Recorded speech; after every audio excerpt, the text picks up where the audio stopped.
Alright, Assalamualaikum. Kembali lagi bersama Abang Joe dalam channel Analisa Saham Kalut. Mesti korang pelik, kenapa Abang Joe buat video macam dari sini? Entahlah kan, dah tak tahu dah PKP pun dah sambung keempat. Kita buat video simple. Lagipun, hari ni hari pertama waktu syuting ni buat hari pertama bulan puasa. Ramadan 2020, Ramadan yang lain daripada Ramadan-Ramadan sebelum ni. So pada umat Islam, selamat berpuasa. Kepada yang bukan Islam, selamat berehat di rumah sempena PKP yang keempat. So topik minggu ni kita ambil topik ringan saja, tak nak korang berat-berat, supaya tempoh rehat ni korang boleh tengok video yang senang faham. Dan yang kepada semua, duduklah di rumah, buatlah perkara yang berfaedah. Jangan buang masa tengok video-video yang tak betul. Alright? Okay, so tajuk minggu ni dalam channel ASK, Analisa Saham Kalut, adalah How to Value a Small Business. Ataupun dalam bahasa Melayu, bagaimana menilai perniagaan kecil. Apa kaitan perniagaan kecil dengan perniagaan besar yang korang nak beli stok lepas ni? Korang tengok slide macam biasa. Alright? Assalamualaikum. Ciao. Okey, jadi lesson kita hari ini adalah bertajuk Menilai Perniagaan Kecil. Kursus asas number 2, Analisa Saham Kalut. Alright, atau bahasa orang putih senang dia adalah Value a Small Business. Okay. So, objektif yang Abang Jo nak korang faham ada 4. Iaitu, fahamkan struktur sesuatu perniagaan kecil. Fahamkan bagaimana duit keluar masuk dalam sesuatu perniagaan. Dan perbandingan perniagaan kecil dan besar. Dan yang nombor 4 adalah bagaimana menilai sesuatu perniagaan kecil itu sendiri. Okay. Alright. So korang tanya, apa kaitan pula kan nak invest saham dengan start belajar pasal perniagaan kecil ni? Okay. So sebenarnya korang nak invest ke satu company besar, kenalah belajar dari kecil kan. Semua benda pun step by step. Alright, jadi Abang Jo ambil contoh perniagaan kecil itu. Perniagaan kecil. Korang ingat lagi tak? Episod pertama sekali Abang Jo. Siapa yang kita pilih tu? Kak Ani. Kak Ani mana? Kak Ani Comel. So, kita ambil balik semula. Kak Ani Comel. Apa khabar Kak Ani? Kak Ani ni, okey, macam biasa. Dia jual goreng pisang kan? Ingat tak? Ingat tak? Okey. So, kita ambil perniagaan kecil. Contoh dia adalah, okey, benda basic ada 3 je. Pertama, kena ada pemilik. Yang kedua, kena ada perniagaan itu sendiri.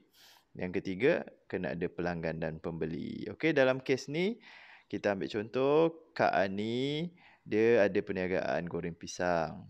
Tapi, Kak Ani, Kak Ani adalah sole owner lah. Okey, tapi at one point, Kak Ani dah rasa penat tak nak berniaga. Dia nak hire orang bekerja untuk dia. So, orang tu bekerja untuk dia, settle dengan pelanggan semua. Apa yang Kak Ani tahu? Kak Ani dapat keuntungan pada penghujung bulan atau penghujung tahun. Jadi, Kak Ani tak handle lah. Tak handle segala operation ni. Okey, jadi korang boleh samakan apabila korang invest saham dalam sesuatu company, korang semua adalah owner secara tidak langsung. Sebab bila company tu besar, owner tu banyak. Contoh ada 100,000 owner. Maknanya ada 100,000 unit saham. So bila korang beli saham, korang adalah owner. Jadi apa yang Abang Jo nak tunjukkan, korang akan jadi macam Kak Ani ni. Korang bayar beli saham, korang adalah pemilik, tapi korang tidak terlibat dalam operation sesuatu company itu. Tapi at the end of the day, at the end of the year, korang tunggu untuk ambil keuntungan sahaja. Simple kan? Alright, Abang Jo nak tunjuk contoh aliran tunai sesuatu perniagaan.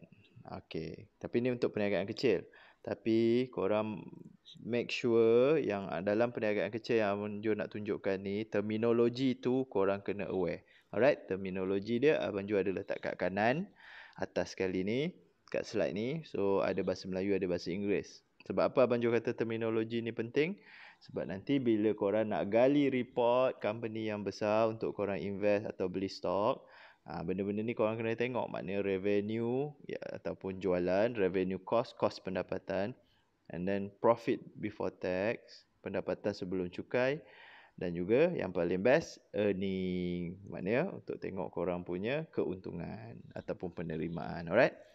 Okay, so untuk perniagaan Kak Ani.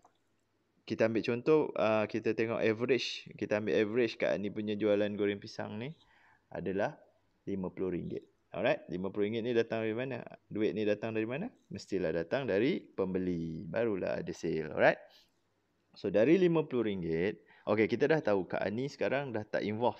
Sebab dia dah tokey besar kan, dia dah lama sangat kerja. Dia dah hire seorang staff untuk satu shift. Alright. So untuk menggerakkan perniagaan Kak Ani ni hanya perlukan seorang staff pada satu masa.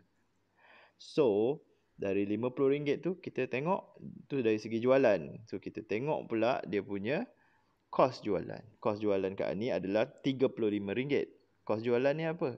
Maksudnya kos jualan adalah revenue cost. Okey. So daripada RM35 rupanya bayaran untuk seorang staff yang buat semua benda daripada goreng pisang, bungkus, layan pelanggan, kena ngurat semua benda tu adalah RM10 sejam. Alright? Kira mahal lah juga zaman sekarang ni. Sebab minimum gaji berapa? RM6 RM6 sejam. Alright lah. Okay. Sebab Kak Ani maju kan goreng pisang ni. Okay. So dia punya bahan mentah, minyak, tepung, of course lah pisang kan. Nak buat goreng pisang semua. Plastik bungkus semua adalah RM20. Dengan jualan RM50, segala benda bahan mentah adalah RM20. Okay. So RM5 pergi ke tabung untuk sewa gerai ni. So kalau kita kira Kak ni buka gerai goreng pisang ni 8 jam. So maknanya sehari berapa? RM40. So sehari dah RM40 lah sewa dia. Kita ambil contoh lah, benda ni contoh kan. So sewa per jam jatuh pada RM5. So total semua RM35. So 50 tolak RM35, kita dapat pendapatan sebelum cukai. Alright, pendapatan saya profit before tax adalah RM15. So dari RM15 ni cukai rupanya RM5 pergi ke government. Alright. So penuntung bersih untuk owner, iaitu Kak Ani yang tak kerja ni, dia akan dapat RM10. Sebab apa? Sebab sekarang Kak Ani owner seorang untuk perniagaan ni. Kak Ani sole owner. So duit keuntungan suka hati dia nak buat apa. So Abang Jo letak dalam slide ni anak panah ke Kak Ani. So Kak Ani dapat RM10. Kak Ani terpulang pada Kak Ani duit dia. Jadi dia nak ambil RM10 tu pakai ke ataupun tak, terpulang pada dia. Tapi Abang Jo letak juga anak panah ke bawah ke perniagaan. Sebab kebiasaan owner perniagaan kecil bila dapat untung RM10 ke, okay, dia akan bagi half lah. Half dia ambil untung, half lagi dia letak balik ke dalam perniagaan dia untuk memajukan, untuk mengimprovekan lagi. Mungkin dia beli periuk, mungkin dia beli pisang yang high quality lagi kan. Mungkin lah, mungkin. Okay, so apa Abang Jo membebel panjang ni? Apa kaitan dengan company yang kita orang nak beli stock ni kan? Okay, so dalam saham, korang owner dalam stock kan.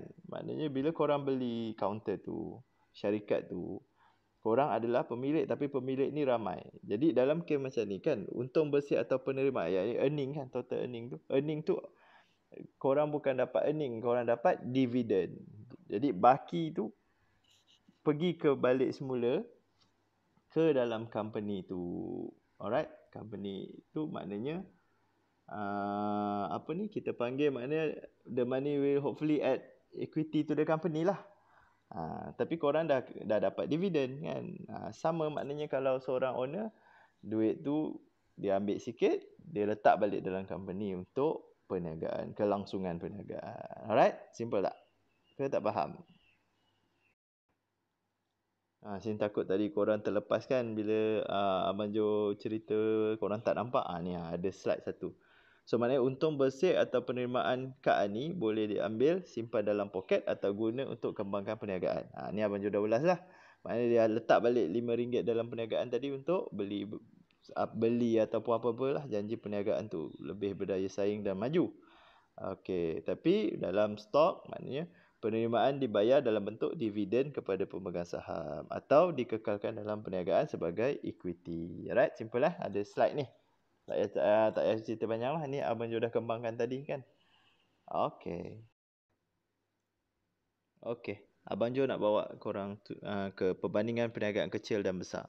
Okey. Jadi dalam perniagaan kecil, apa beza perniagaan kecil dengan perniagaan besar? Perniagaan besar ni kita anggap company yang ada public listed lah, yang korang nak beli stok nanti. Tapi korang jangan pula tanya, Abang Jo apa pula kaitan ni? Kan kita orang nak invest cepat ni. Kenapa sibuk nak ajar pasal perniagaan kecil? Okey, korang tenang. Okey. Apa-apa belajar daripada step by step. Okey. Perniagaan kecil. Okey, macam kita tengok dulu perniagaan kecil belah kiri ni. Perniagaan kecil simple. Dia ada pemilik, dia ada perniagaan dia sendiri, dia ada pelanggan, iaitu pembeli lah. Okey, so dari pembeli, duit dia masuk ke perniagaan, daripada tu duit untung terus kepada pemilik. Alright, habis, tak ada masalah. Okey. So, company besar. Okey, ni korang nak kena tengok. Okay, korang tengok sama juga konsep dia. Ada 3 je. Pelanggan, iaitu pembeli, kepada perniagaan, kepada pemilik. Cuma dalam perniagaan yang besar yang listed ni, pemilik dia macam dia kata ramai, bergantung pada shareholder yang banyak.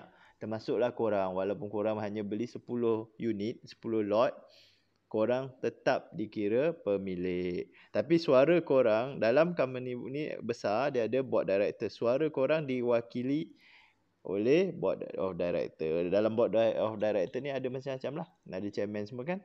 Dalam tu ada pemegang yang pemilik saham yang besar, sebab tu dia ada di dalam tu. Jadi sama aja. Okey, dalam perniagaan dia pula dihandle oleh staff dia. Maknanya korang semua pemilik tak sentuh pun. Iaitu macam CEO. Selama ni kita dengar CEO. CEO ni dia adalah pekerja dalam perniagaan company besar ni. Dia bukan pemilik, dia pekerja.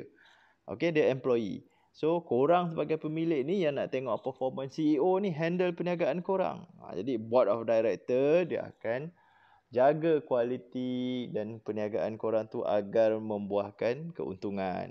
Jadi, korang ni yang bukanlah, maknanya yang ada saham sikit ni, korang diwakili oleh board of director untuk tengok perniagaan tu berjalan dengan lancar. Alright? Sempoi. Okay, berapakah nilai perniagaan Kak Ani? Sebab tajuk ni kan kita nak value small business. Tapi akan ada kaitan. Korang tunggu, akan ada kaitan dengan company besar. Okay. So, Abang Jo ambil aliran tunai. Kita tukar yang aliran tunai tadi kepada setahun. Supaya senang. Sebab korang kalau kaji sesuatu company untuk korang beli share dia, korang kena tengok dia punya financial report tahun 3-4 tahun ke belakang. Okay. Benda-benda tu korang kena kaji. Ingat. Okey, so kita anggap dari pembeli jualan setahun dia 50k. Daripada 50k, okey 50k ni okey jualan dia maknanya apa? Revenue 50k. Masuk ke perniagaan, kita tengok pula kos jualan. Revenue cost 35k, iaitu dah termasuk bayar staff, bayar bahan mentah, bayar sewa, semua okey 35,000 setahun. Alright. So pendapatan sebelum cukai, earning before tax 15,000. Okey, tax 5,000. So, net profit Kak Ani adalah 10,000. Faham 10,000 setahun. So, maknanya nilai perniagaan Kak Ani adalah RM10,000 bersih tanpa Kak Ani perlu bekerja. Betul tak? So, kan hari tu Abang Jo cakap Warren Buffett, macam mana dia tengok company tu, maknanya macam mana yang contoh dia beli padahal harga share waktu tu 30, dia beli 30 padahal nilai adalah 40. Macam ni lah dia kira.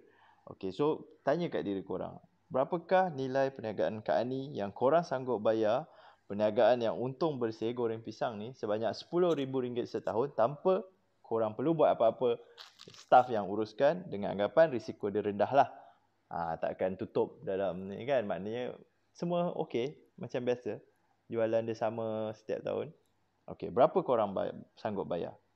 Adakah berbaloi tak dengan 200,000? Iaitu kalau korang bayar 200,000, korang hanya dapat 10,000 setahun. Itu dalam 5%. Kalau korang bayar 100, 10% daripada apa yang korang bayar, korang dapat. Ataupun berbaloi tak 50,000, maknanya korang dapat 20%. 20% earning tu.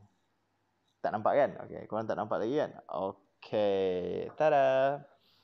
So, kita tukar dalam bentuk PE ratio. PE ratio maknanya kalau korang bayar 200,000 untuk perniagaan yang menyebabkan korang dapat RM10,000 bersih tanpa perlu berbuat apa-apa bla bla bla, adalah PE ratio dia 20. Kalau 100,000, 10. Maknanya kalau korang bayar 50,000, PE ratio dia rendah, 5. Jadi macam dalam episod pertama Abang Jo banyak kali cakap, untuk value investing, korang nak tengok company tu tengok PE ratio dia. Alright. So kalau korang bayar RM50,000 untuk beli perniagaan Kak Ani dan korang dapat income RM10,000 setahun, maknanya PE ratio company goreng pisang ni cuma 5. Baguslah. Maknanya nilai perniagaan itu adalah bergantung kepada berapa kita sanggup bayar. Alright. So kalau tak sanggup bayar dengan harga lagi murah, terpulang.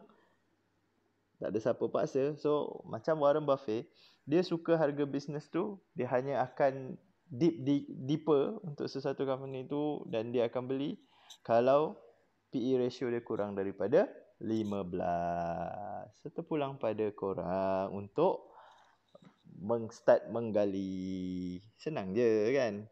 Alright, selamat berbuka, selamat menyambut Ramadan tahun 2020. Kita mesti menang, #duduk rumah. Walaupun Ramadan kali ni lain daripada sebelumnya, tapi insya-Allah korang gunakan masa di rumah dengan baik. Beribadat, tengok video-video kat YouTube yang elok-elok macam video analisa saham kalut. Okey kan? Alright, Assalamualaikum.